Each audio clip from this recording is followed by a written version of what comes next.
Okay, I'm going to go through some of the more detailed equipment involved with the pacemaker. I apologize if things are a little out of focus at times. This really is just to get you familiar with what you're dealing with. First things first, this is the pacemaker coil, or pacemaker wire itself.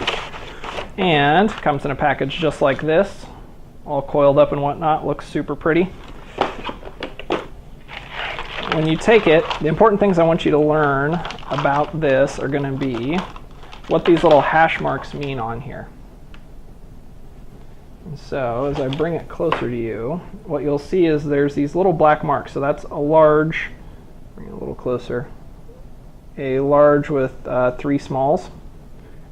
And you'll see as I go closer to the end, then I just have 1 large black mark and then 4 small ones. It basically works with Roman numerals.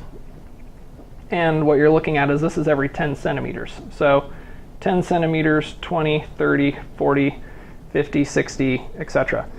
And so if this is in the patient all the way up to here, you can safely say that it is at least 70 centimeters into the patient, but that you can see where the 80 mark is at. So it's somewhere between there. It's really tough to get much more accurate of a measurement than that, but it's what we got. All right, this is the part that'll be sticking out of the patient, of course, and you will have left these leads in with the dock. Now the leads come in this box here. Crack it open, they're in a nice little sleeve. This part here, I know they went over it in the how to set up a table video, but we'll still go through it again. You've got your 2 ends, you've got your tiny ones and your large ones.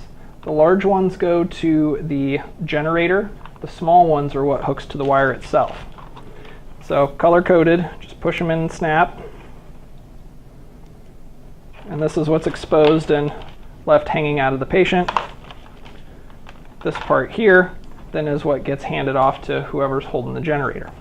And so next we'll go over how to hook this up to the generator and what to do with that.